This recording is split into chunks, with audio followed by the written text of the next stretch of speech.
For more on the current unrest in American cities, I want to bring on Charles Marino, a former advisor at the Department of Homeland Security and a former Secret Service supervisory special agent. So, Charles, when we look at what's happening on the streets right now, a lot of people will say that this is a type of event that happens basically every election year, acknowledging what happened in Ferguson 4 years ago.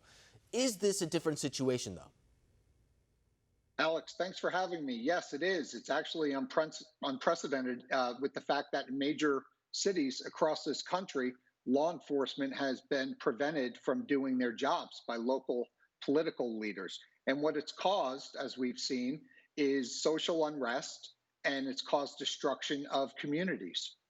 And when we look at those communities, too, I think it's very important to remember that people have to go back to those communities after a night of rioting. I mean, some people are coming back to their local businesses, for example, that are burned down. Some people depend on those local businesses to get their supplies, whatever they need. They have to deal with the damage that's been done to their communities. So, for example, when police are forced to take a more passive approach to these type of demonstrations at the commands of whoever's running the city at the time, is that damaging for minorities in those communities? It is, Alex, because the statistics don't lie. And what we're finding across cities like Seattle and Portland and Chicago and New York is that those that are causing the destruction in the communities don't actually live there. They're coming from outside of the jurisdictions. Arrest records show this. So they're coming from other locations to come into these jurisdictions and destroy these communities. And it's not fair to the citizens that live there, reside there, have businesses there, like you said, when their local law enforcement that they reside on to maintain law and order are prevented from doing so by their local politicians. So how can we stop this issue? I know that it's a very complex issue. It's a very complicated question for me to even ask you because there is no definitive answer. But when we talk about what's happening right now, I mean, so many people want to point the finger at the other side that I think sometimes an actual solution goes without being discussed. Is there a place for police reforms? Is there a place for politicians to come together? How can we unite these two sides and make sure that these individuals living in the inner cities have a better life? Alex, it's a great question. And as you alluded to, it's not an easy solution, but there is a way to solve this. The last thing we should take off the table, by the way, is the insincere conversation about defunding law enforcement. That is unrealistic, nor should it happen.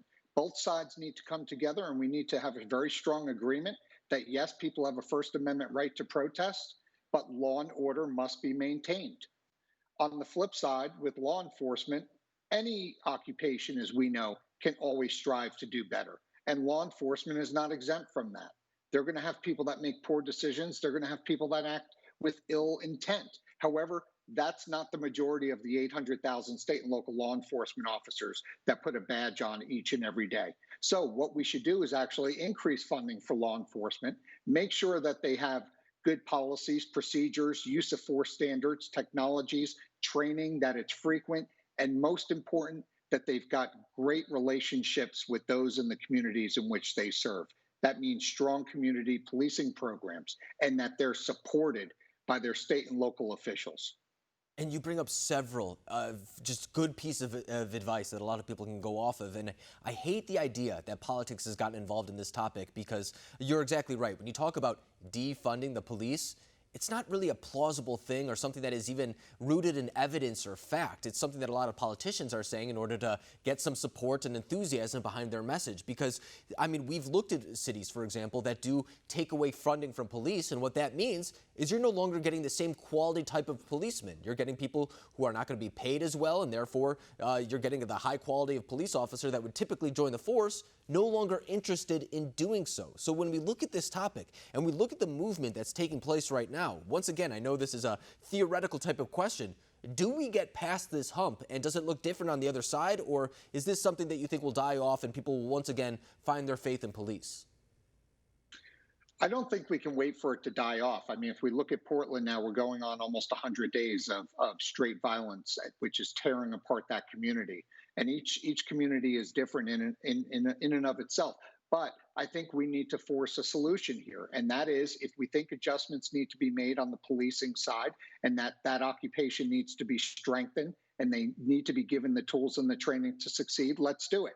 If it means that we need to put down markers and be more stringent with anarchist groups like Antifa and Black Lives Matters and other associated groups that are loosely affiliated across the country and causing all this violence, then let's put the Department of Justice on them and get to the bottom. So we've got to uphold the law and order again, and we've got to support the law enforcement community. And we talked to Deputy DHS Secretary Ken Cuccinelli just the other day, and he was saying the exact same thing. He was mentioning the idea that DHS agents are put on the ground to protect federal property. They're just doing their best to make sure that this type of outrage, this type of violence doesn't escalate to federal property. They're doing what they can, but he was saying the same thing. It comes back to the local policing measures, the local politicians who essentially make this decision. And when you mention Portland, for example, that's Mayor Ted Wheeler, who has essentially been supporting Antifa for the better part of his entire tenure, and then just recently is saying, okay, maybe not violence and looting, and he's only saying that as it's taking place right outside his front door. So I think that highlights exactly what we're talking about, the idea that sometimes our elected leaders don't convey the interests of the people they're expected to represent, because I can guarantee you that the average person in Portland does not like what they're seeing on their streets right now. But Charles Marino, I really appreciate you coming on the show tonight, breaking down the latest form of unrest that we're seeing on our streets. Thank you.